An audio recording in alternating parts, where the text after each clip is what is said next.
কোরআনে এমন এক দলের কথা বর্ণিত আছে যেই দল তারা মৃত্যুদণ্ড মাথায় নিয়ে স্বাস্থ্যকর খাবার খুঁজেছিল। আসহাবুল কাহাফ আপনারা শুনেছেন। তারা মৃত্যুদণ্ড নিয়ে তারা স্বাস্থ্যকর খাবার খুঁজেছে, আর আমাদের হচ্ছে অজুহাত দাম বেশি। আমাদের তো মৃত্যুদণ্ড দেওয়া হয় নাই, প্রাকৃতিক খাবার খুঁজে বের করে। আমার কাছে মনে হয় কি, এরা মরতে রাজি কিন্তু দামি খাবার খাইতে রাজি না। এরকম অনেক পাবেন যে ও জান দিয়ে দিবে, হ্যাঁ, কিন্তু মাল দিবে না।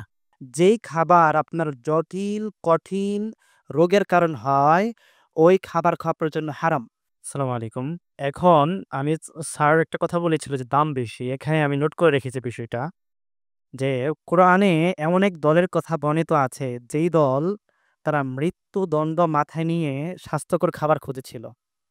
বলছি আপনাদেরকে, আসহাবুল কাহাফ আপনারা শুনেছেন। ৩০৯ বছর তারা ঘুমিয়েছিলেন। ঘুম থেকে ওঠার পর স্বাভাবিকভাবে তাদের ক্ষুধা লেগেছে। একজনকে তারা নির্ধারণ করেছে যে বাজারে যাও, খাবার নিয়ে আসো। তারা কি বলেছে লাইনটা? তারা বলেছিল যে ফালইয়ানজুর আইয়ুহা আজকা তুআমান ফালিয়াতিকুম বিরিজকিম মিনহু। তারা বলেছে যে তোমাদের মধ্যে থেকে এমন একদিন যাও যে কি নিয়ে আসবে, ফালিয়াতিকুম আইয়ুহা আজকা তুআম, এমন একটা খাবার নিয়ে আসবে যে খাবারটা অধিক শুদ্ধ, স্বাস্থ্যকর। শুধু তো আন্দোলন নেই, শুধু খাবার বলে নাই, আজকা তো আম বলেছে। আজকে শব্দটা হচ্ছে ইসমু তাফজিলুস সিগা। আলেমরা যারা আছেন জানেন, মানে হচ্ছে অধিক স্বাস্থ্যকর খাবার। ওই খাবারটা যাতে নিয়ে আসে। আর তারা ছিল মৃত্যু দণ্ডপ্রাপ্ত আসামি জালেম শাসকের কাছে। হ্যাঁ, তারা ওই অপরাধ, তারা মৃত্যুদণ্ড নিয়ে অপরাধী না, তারা ঈমান এনেছিল এই অপরাধে। তার কাছে অপরাধ ছিল জালেম বাদশার কাছে। তারা মৃত্যুদণ্ড নিয়ে তারা স্বাস্থ্যকর খাবার খুঁজেছে, আর আমাদের হচ্ছে অজুহাত দাম বেশি। আমাদের তো মৃত্যুদণ্ড দেওয়া হয় নাই, প্রাকৃতিক খাবার খুঁজে বের আমার করে। কাছে মনে হয় কি, এরা মরতে রাজি কিন্তু দামি খাবার খাইতে রাজি না। যেমন ধরেন, আমি অনেক লোক পেয়েছি, বুঝছেন, যে দিনের জন্য জীবন দিবে কিন্তু টাকা দিবে না। আমার কথা বুঝতে পারছেন? মানে দিন কায়েমের জন্য আমি জীবন দিতে রাজি আছি, কিন্তু টাকা চাইলে দিবে না, মাল দিবে না, জীবন দিবে। মাল দিতে রাজি না, জান দিতে রাজি, মাল দিতে রাজি না। আমাদের মাল বড় গুরুত্বপূর্ণ, হ্যাঁ। এরকম অনেক পাবেন যে ও জান দিয়ে দিবে, হ্যাঁ, কিন্তু মাল দিবে না। ব্যাপারটা বুঝতে পারছেন? ঠিক একইভাবে যেখান ও জীবন দিতে পারবে কিন্তু খাইতে ভালোটা এর সহ্য হবে না।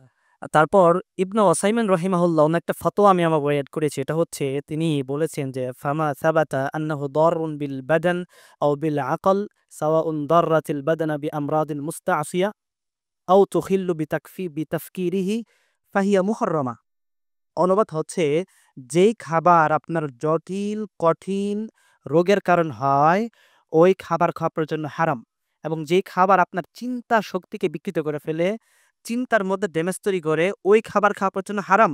আমি ফতোয়ার লিঙ্ক উল্লেখ করে দিয়েছি। তাহলে আমরা যে খাবার খাচ্ছি ওই খাবারে ডায়াবেটিস হচ্ছে, আর ডায়াবেটিস হওয়ার ফলে আমাদের চোখ নষ্ট হচ্ছে, আমাদের দুরারোগ্য হচ্ছে, ব্রেন হলে ব্রেন ড্যামেজ। ব্রেইন ড্যামেজ হচ্ছে। তাহলে এই খাবারগুলো ওই ইবনু ওসাইমুর রাহিমাহুল্লাহ তাআলার ফতোয়া অনুযায়ী যেগুলো হারাম।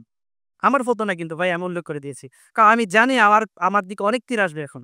এইজন্য আমি প্রত্যেকটা লিঙ্ক যুক্ত করে দিয়েছি যাতে আমাকে কেউ না ধরতে পারে। সব কোরআনের আয়াত, সব হাদিস।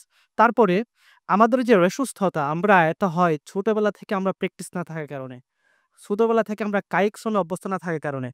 একটা হাদিস আছে, আমি এড করেছি। ওমর রাদিয়াল্লাহু আনহু বলেন, আল্লিমু আওলাদাকুম আসসিবাহাতা ওয়ার রিমায়াতা ওয়া রুকুবাল খাইল। তোমরা তোমাদের সন্তানদেরকে সাঁতার শিখাও এবং ধনুক মারা শিখাও এবং ঘোড়ায় কিভাবে চড়বে সেটা শিক্ষা দাও। তাহলে ফলাফল কি? সাঁতার হচ্ছে পুরো শরীরের ব্যায়াম। একটা বাচ্চা যদি সাঁতার শিখে, আপনি যদি প্রতিনিয়ত বাবা এসে তাকে সাঁতারে নিয়ে যান, তার কাইকশন হয়ে যাচ্ছে। তাকে যদি আপনি তীর মারা শিখান, বর্তমানে এটা হইতে পারে আর্চারি, হতে পারে শুটিং, হতে পারে, তাহলে তার মেধা, ওই যে আপনার কানেক্ট করা, কনসেন্ট্রেশন, ও ধরে রাখা, বাণিজ্যিক ধরে রাখা, সেখান থেকে এটা প্র্যাকটিস হচ্ছে। কনসেন্ট্রেশন। আচ্ছা, তারপর হচ্ছে রকুবাল খাইল, ফোকাস। আচ্ছা, রকুবাল খাইল অর্থাৎ ঘোড়া আপনার শিখানো। তো এটা তো এখন বর্তমানে খুব কম। তার বিকল্প আধুনিক প্রযুক্তি হতে পারে, আধুনিক প্রয়োগ হতে পারে আপনার সাইকেলিং। যে কোনো একটা গাড়ি শিখানো, তাকে বাইক শিখানো, সাইকেল শিখানো, আরেকটা বস্তুর উপরে, আরেকটা জিনিসের উপরে তার কর্তৃত্ব, তাকে পুরুষ বানিয়ে তুলবে, সে নিজেকে নেতা ভাবতে শুরু করবে। এই যে বিষয়গুলো, এগুলো হাতের দ্বারা স্বীকৃত। আমি সবগুলো অ্যাড করেছি। তো আমি আর সময় নিতে চাচ্ছি না, গানের বিষয়টা উল্লেখ করেছি। আল্লাহ পাক আমাদের সবাইকে এগুলো বুঝাতে প্রত্যান করুন। আমিন, আমিন। অনেক ধন্যবাদ, অনেক ধন্যবাদ। তা আপনারা এটা বুঝলেন তো মোটামুটি। জেকে লাইফস্টাইল, ওষুধ মুক্ত সুস্থ জীবন।